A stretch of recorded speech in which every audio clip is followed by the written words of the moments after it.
Hello and welcome back to Searching Inward, a podcast brought to you by Restore Small Groups here in Nashville, Tennessee.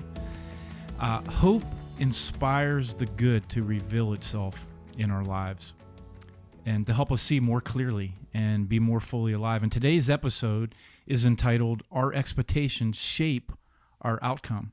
And in a recent New York Times article, reported on a study about maids and the work that they did. And at the heart of this study, a Harvard psychologist, Ellen Lagner, she asked 84 maids about their daily exercise regimens, which indicated they had the poor health of basically sedentary people.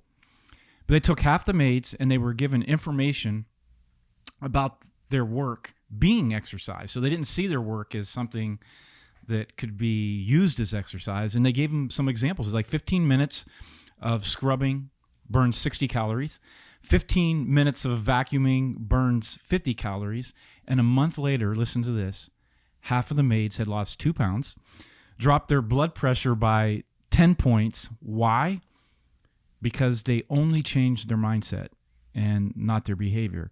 So the study's key revelation is simple but profound. Our expectations shape our outcome. This turns out to be a good summary of one of the most influential discoveries psychologists have made in the past 50 years, and it's this, that how we think about something affects how it is. Mm-hmm. So this chapter today, this episode is on our expectations shaping our outcome. Scott, this is what you and Anna do so well, is teach us this, how to trust in this more. But it is possible that we could be doing activity and not getting a result, but changing the way we think about it could change the result drastically. I mean, our mindset ultimately becomes our reality. It becomes a physical reality. It manifests itself in our physical life. This study is so fascinating. I love I was talking to you guys earlier before this started that this to me is a short day. It's a short chapter, but I think it's one of the most powerful ones in the entire book, that what I'm expecting, what I'm thinking, how I am perceiving what I am doing is going to have this profound effect on me. And I love the little quote that we had at the beginning of the chapter by Corrie ten Boom. Never be afraid to trust an unknown future to a known God. And I just, that kind of sets up the whole thing. What do I expect from this powerful grace of God? How's that going to affect my life? How's that going to change the neural pathways in my mind? How's it going to transform my life? And believing that anything is possible is just, think about that. I can feel physically the hope when I really listen to that. When God says to me, Scott, what is impossible for man is not impossible for me. Anything is possible with me. And I need you to believe that and that hope. And when I was writing this, I found the Greek words motus, kenosis, and theosis. But the most fascinating one to set that whole thing in motion, that's a nice word, was kenosis. And this was Thomas Aquinas' arguments for the validity of God that he wrote many hundreds of years ago. And his primary argument was that the argument of motion, that nothing moves itself. There has to be an initial mover. And he says that is God. But what he went on to say in this, when I was studying this, was that motus is from the Greek word, which means motion, but it also means far more than that. It means change, any kind of change from potentiality to actuality. And so if you think about that, there has to be an initial mover. There has to be something that inspires us to believe. So again, everything is created twice. So first it's created in my mind, this is possible. This is possible. And I'm focusing on the solution, and I'm seeing this is going to work out this way. And with God, all things are possible. I'm not sure how he's going to work it out, but I know it's going to be good. And if I believe that, it's going to affect me physically, completely, mentally, emotionally, spiritually. And so I just thought about that. That is what I think Brene Brown again was saying when she said that we can cultivate a mindset of hope that can be learned. And the most important thing is the creativity, which is the empowerment to the person that God and I working together can co-create a miracle. And it's going to be there every day, the potential of me moving towards that. I just need to step into that actuality. So it all begins though with one key phrase. It's possible. Everything is possible. And God is the voice, the energy, the invitation to inviting us forward into a more healthy experience of well-being. And so it's a different way of understanding God. It's not the one who's, wanting to shame us or to spite us, but a God who is inviting us into a better future, Anna. That's where this begins. So it's trusting in an unknown future to a known God. And the known God you guys are talking about is one that wants to help and wants to heal and wants to lead us to thriving in a better life. So this motus, you wrote this in here, Scott. It says, if we believe something will have positive results, it will generate change.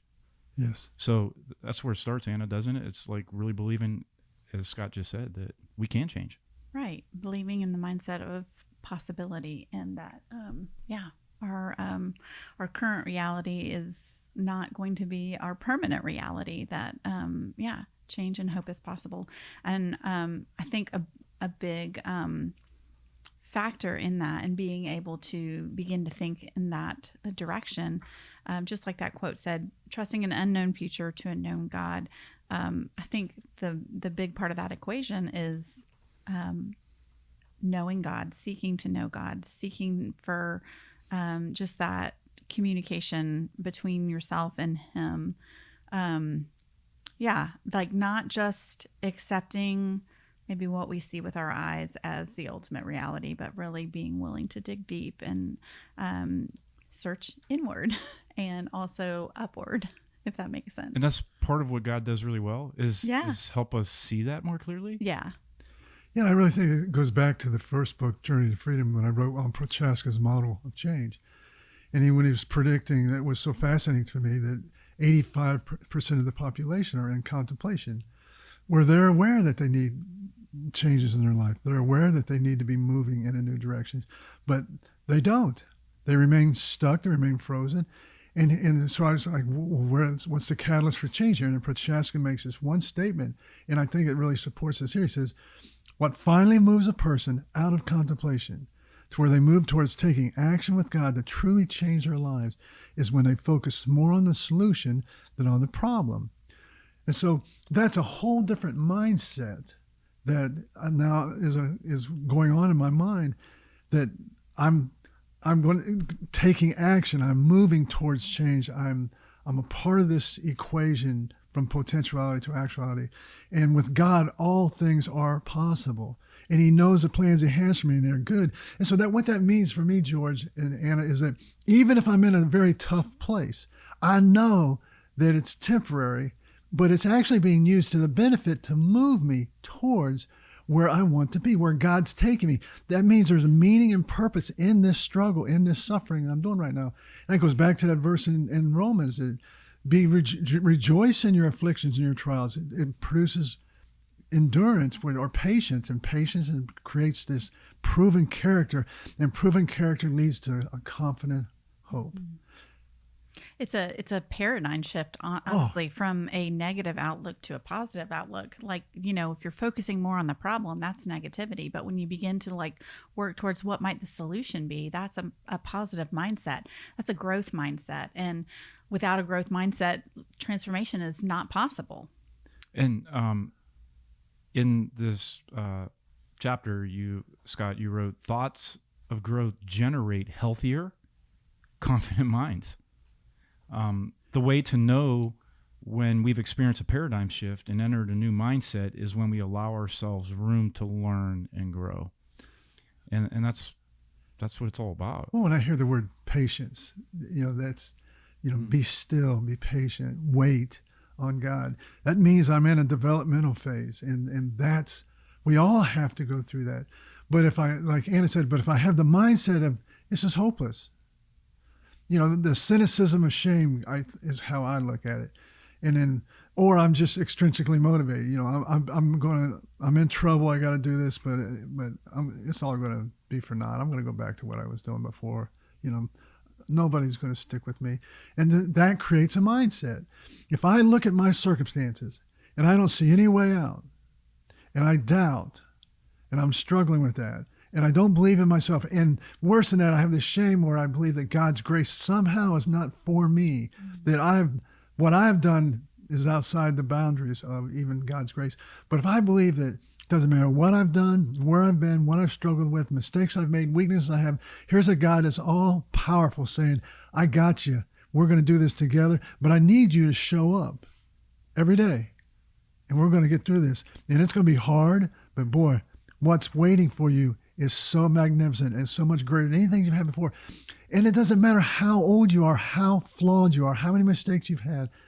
I get excited on this chapter because it's just, I know that when I struggle, when mentally I give up, and my mindset becomes fixed, it leads to despair. And when there's despair and there's hopelessness, that is where we see human beings struggle. That's where I struggle. But when I feel hope and that motus, God is moving me. Come on, Scott, let's go. Get up, get up. And no matter how many times I slip and fall, he's there to say, let's get up, let's learn from this, and let's move on. We're getting closer every day. Think of that, how you would approach your life, plus the physical health and the mental health that brings. Yeah. And I think, when you think about the fixed mindset versus the growth mindset, if you're in that, you said something about being still and waiting because that's a developmental stage. Mm-hmm.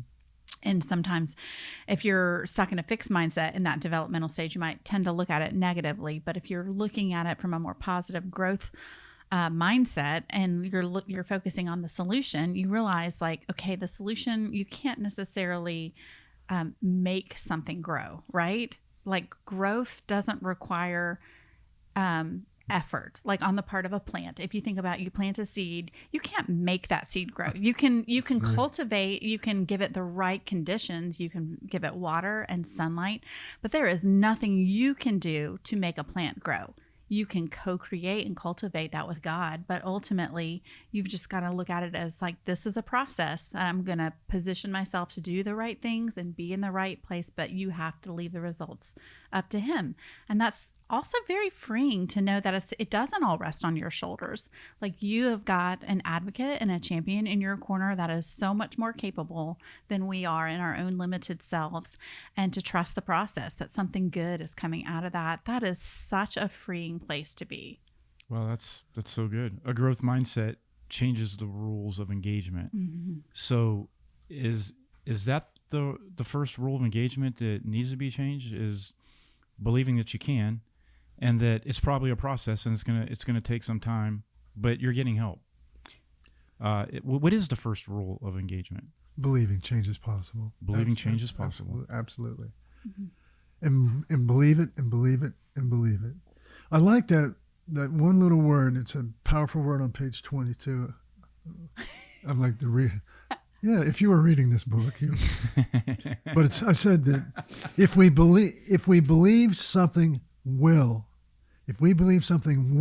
have positive results, it will generate change. That little word, W-I-L-L, that it will. So what I'm going through right now, so our listeners and anybody, if you're in a tough place, but you believe it change is possible, and you have that growth mindset, and God is in this with you, and all things are possible with God. And what I think God is asking me to have a change of here is my perspective. With me, all things are possible. And I got this with you. We're going to co-create this, and we're going to move here. And so if I passionately take his hand, I know that I will be moving from where I am. There will be a change in my life. And that gives me hope. And hope keeps us alive during our lifetime. Mm-hmm. I think so much of our transformation is so much more about our mental attitude than it is about our behavior. Behaviors that we have that we don't like, that are dysfunctional or problematic, those are just symptomatic of a much deeper issue. And that's more of what we believe about ourselves and what we believe about the world and what we believe about God. But when we start to transform and we really begin to think more truthfully about what God says, about who he is and who we are, that's where the true growth and change comes from. I know, Scott, you, in the original book, Journey to Freedom, it was mind, body, and spirit. there's this integration of all of those three parts of us. Right. And so what I've always loved is how the work that you guys do in the world is trying to bring those things back together in a whole and meaningful way. And so the mind really does play a meaningful part, certainly on this journey, because what we expect matters. And so expectation is what we're talking about here. Expect guilt and condemnation, and you will feel its bondage. Expect grace, and you will experience the freedom of possibility. Yeah, we find what we're looking for in this world. So it's really, really important that we are mindful about what is it that we're looking to see. You know, that's a great question for me, for you, our listeners. What do I really believe about grace? What is my paradigm of grace? And if I really understand what it is, I would know why we say it's the most powerful force in the universe. And with grace, all things are possible. I know I keep saying that all things are possible because I think that right there is the growth mindset. The expectation that I can grow.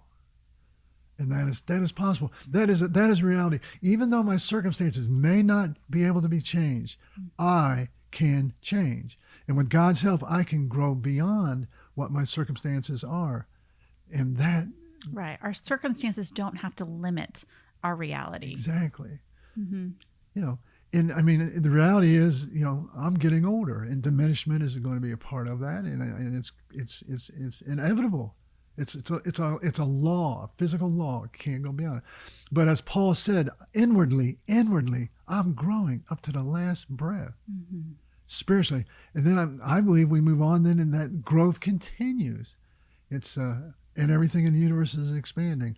And so that's a paradigm shift versus the best is behind me now. We've missed it. I'm too flawed. I've made too many mistakes. The circumstances are just insurmountable.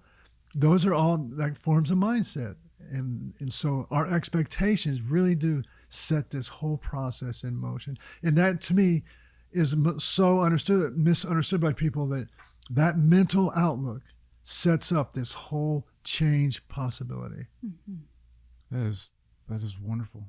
Thank you guys for sharing this with us and helping us learn this. And I know you guys are living it, but I want to ask you guys two questions, or a question with two parts to it, or two answers to it. So we'll let Anna go first, since Scott just talked last. But list 2 ways having a growth mindset will change your circumstances. How might that be true for you, Anna? So for me, I think that when I am actively engaging my growth mindset, I begin to realize that the possibilities are endless. So even though, circumstances might look kind of bleak, and my circumstances in a lot of areas of life right now are pretty difficult. But I know that that's not ultimately the end of the story. And even if some of these, like just a concrete example, my oldest daughter has some pretty severe health problems that are very unknown, the outcome coming ahead, as far as whether she'll recover, whether, it's big and scary. So I could have a fixed mindset saying like, well, this is it. Like, she's doomed. She's never going to get well. And, everything's going to be terrible. Or I can have the growth mindset of like, I believe there are possibilities out there. We're going to chase them down together. We're going to trust God with the results, whether there's healing in that or whether or not, I know that whatever happens in that really difficult circumstance, good is going to come out of that. And I have seen a lot of good come out of that because I'm looking for it. That is wonderful. So what we're all praying and hoping is that your expectation for that outcome is going to lead to that beautiful outcome.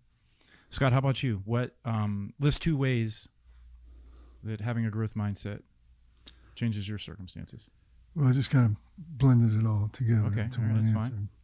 So having the growth mindset, the mindset of possibility, then creates a feeling of hopefulness in me. And where there's hopefulness, there's movement, which is positive energy. That positive energy moves me towards a process of growth. I'm growing. And the more I grow, that transforms my perception. I start to believe that this is possible and that God and I working together, all things are possible. And that shapes my reality. It becomes true. It becomes true. And so that process, and imagining God taking my hand all the way through it, I get more and more confident, I get more and more trust. And that's why I say there's nothing that is as important to me as the word growth. Just move, keep moving, keep going. Don't ever, ever, ever give up. Don't ever give up hope. Don't ever give up on faith. And no matter what I face, no matter how difficult it is, I have hope. I can grow through it. And then we're not afraid of life. And fear is the complete enemy of our souls. It's what destroys our hearts. It destroys our confidence. We lose faith in everything. And so the opposite of fear to me is love. That there's this amazing, powerful love of God that's going to transform everything. That's why it's such a powerful paradigm shift, to believe that God and I together, co-creating, we got this. The question at the end of this chapter is, what is possible for you? So I want to ask you guys that question. If you each would just one thing that you're believing is possible for you right now. Scott, what's possible for you? That for this last chapter of my life, God's going to bring me somebody special, and it's going to be the best I've ever known, and I need to believe that. I need to believe that it's possible, and expect that God is at work on that great desire of my heart. Anna, what's possible for you that you're trusting and hoping and believing for? I'm trusting and hoping that I'm going to see God showing up for me in ways and in people that I have not necessarily seen before. That I'm going to learn to ask for help when I need it and let people come alongside as they're able. Yeah. Well, thank you guys for always sharing your lives. You guys lead these groups on a regular basis. I know you guys have even done multiple groups in a day. But I think what makes Restore Small Groups so meaningful and so powerful is that good facilitators like you, they're participants too. And so thank you for living so open-heartedly and so courageously to not only share your own hope, but your own struggles, because we really see how God works in that in a beautiful way, and we cannot do this alone. So friends, thank you for joining us today. We'll be back for another episode soon, but just know, don't try to do this on your own. If you do need help, there are places that you can find help and find people that will journey with you, like Restore.